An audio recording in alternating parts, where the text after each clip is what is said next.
Now, as a football fan, I have to say that football is filled with so many great footballing moments that a day-long video won't be enough to share those with you. However, football is also filled with so many bizarre stories of footballers that if you get to know them, it will leave you in a state of shock. So I thought of making this series where I'll share a few of those stories every week, so you guys can also know the crazy deeds these footballers have done. So without wasting any more time, let's begin this video. I'm sure you would have seen people cracking a joke or doing a prank and realizing right away that it was a bad idea. Yeah, this would be one of those incidents. But what happened next is the worst thing imaginable. And the story goes like, Luciano Cecconi was a midfielder who used to play for Lazio in the 1970s, and he planned a prank in the worst place possible. In 1978, he walked into a jewellery shop at Rome and shouted, "Stop, this is a robbery." And before he could tell people that it was a joke, the shop owner stood up and shot him right away. Yeah, he tried explaining that it was just a prank. Real sad incident, but his sense of humor became the reason for his death. I'm sure you would have seen managers getting sacked within a short period of getting the job, but no manager would have been fired within 10 minutes. Yes, you heard it right. Leroy Rossegno created a record by holding a manager's job for just 10 minutes. Leroy was born in England and played as a striker for clubs like Fulham, Bristol City and West Ham United before starting his managerial career with Gloucester City. Anyways, long story short, he used to manage a club named Torquay United, which right now plays in the 6th division of English football. And during his time there, he did manage to promote the club once and take them to the 3rd tier, after which he left the club with a mutual consent. But he was called back for the job after the club got relegated into the 4th tier. But things got so chaotic at Torquay United that just after a few minutes of reappointing him, the club was sold. And the new owners were, let's say, not on board with Leroy Rossegno, and he got sacked within 10 minutes of getting appointed. And people complain that Tuchel don't get enough time at these clubs. Well, tell them Leroy's story. Now, Jamie Carragher has been a character for whom people have polarizing opinions. Some people like what he says, but many hates him, especially the players.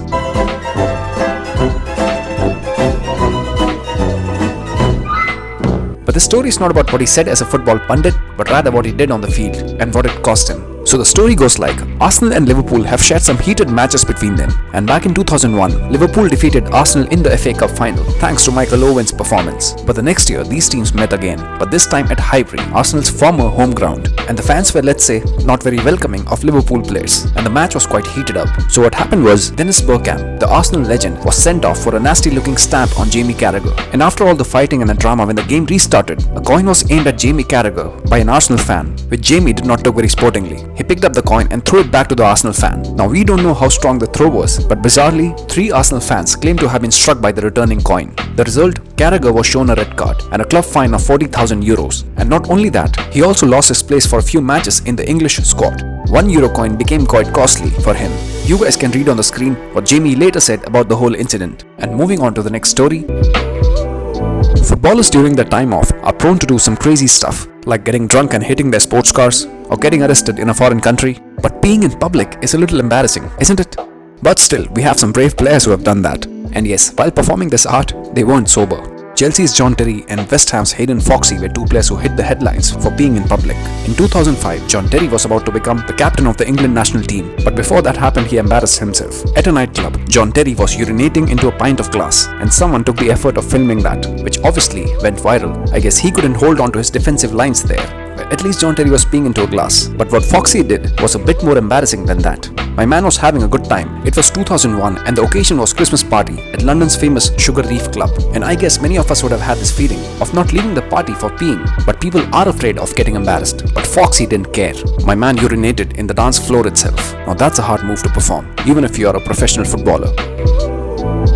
Anyways, moving on from the nightclubs to the streets of Brazil, this story is about one of the best players that football has ever seen and one superstition he believed in. Now, I've seen some football fans who have some crazy superstition related to football, and players are no different. In this story, we will be talking about Pele. Yes, the man who's considered the greatest of all time by many. Pele used to play for Santos, and during 1960s, his form got a major dip and he was not scoring any goals. Now, Pele was worried as to what could be the reason for his underwhelming performances. So he thought a lot and came into a conclusion that it was because of his lucky shirt that he gave to a fan. He's not able to perform. So what do you think Pele did? Well, he hired a detective and asked him to find that shirt. And it took him a week, but the detective found that shirt. And thankfully, Pele's form returned. He started scoring bangers again. But the crazy part of the story was, the shirt that the detective gave back to Pele was not that lucky shirt that Pele gave to a fan. He just gave him the shirt that he wore in the previous match. So it doesn't matter if you're the greatest player of all time, your mind can still play tricks on you. And for our next story, we are going to Republic of Ireland. Now it's not a very uncommon thing that people lie to get some days off from their work, and professional footballers are no different. But this lie cost the player in question his place in the national team. The player I'm talking about is a former Manchester City midfielder, Stephen Ireland. So Ireland was in the Irish national team squad to play the European qualifiers match against Czech Republic. But my man wanted to spend some time with his girlfriend. So he said to the national team coach that his grandmother has died and he's not at the right mental state to play that match, and asked the same thing to his club coach and said he's still grieving and had to help with the funeral arrangements. Now the match happened and Republic of Ireland lost the game by 1 goal, and later everyone found out that his grandmother was still alive. Now Ireland, to avoid the embarrassment, said that it was not his maternal but paternal grandmother he was referring to, but people soon found out that that also was not the truth. So Ireland later had to admit that he made the whole thing up to spend some time with his lonely girlfriend. He has never played for Ireland since. Even his grandmother pleaded to the assistant coach Roy Keane to recall his grandson, but that never happened. And this incident is known as the Granny Gate affair. We have seen the ball boys helping their clubs, or the fans indirectly doing something that would benefit their team. But in this story, a dog saved their club. Yes, you heard it right. A dog named Bryn is probably the only animal ever that saved his team from getting relegated. So what happened was Torquay United, yes, the team we talked about in an earlier story, in the last day of their 1987 season, they were facing a dropout from the English League altogether. And in the match, Torquay was trailing by 2-1, and the match was about to end. And the police dog, whose name was Bryn, was patrolling the touchline with his handler. And out of nowhere, he bit Torquay's Jim Nichols in his thigh. The bite was heavy, and it took 4 minutes to treat the wound. And the referee, who was about to blow the whistle, gave a 4-minute injury time. And in the 4th minute of the added time, Torquay's striker, Paul Dobson, scored a dramatic equalizer, which saved his team from getting relegated, which would have never happened if Bryn the dog never interfered. So Torquay United, to remember his contribution after Bryn's death, stuffed him and put him on the display at the Torquay boardroom. Our last story for this video will be a unique sex scandal, which apparently is not very unique for footballers. Anyways, the footballer in question here is Ronaldo the phenomenon, the Brazilian Ronaldo. And what happened was, during April 2008, Ronaldo was recovering from an injury and he was at his native Brazil. And during his recovery time, the 2-times World Cup winner got a bit naughty. He reportedly dropped his girlfriend at her home at Rio de Janeiro, and right after that, he picked up not 1 or 2 but 3 prostitutes and booked a room in a nearby motel.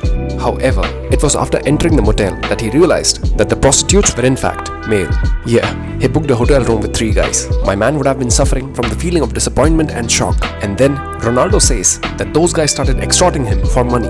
Now local police quoted that one of those guys claimed that our man took drugs and refused to pay before threatening to hurt them, while the police superintendent reported that the male hookers had taken his car documents and demanded $30,000 from him. He also added that Ronaldo just wanted to amuse himself, and that's not a crime. But the whole scenario was very confusing. Anyways, no one was hurt, and nor did anyone got any pleasures that day. And with that, we'll end this video. Like the video if you found any of those stories interesting, and subscribe to Football Ledger, because I'll be bringing more such stories regularly. See you on the next one. Ciao.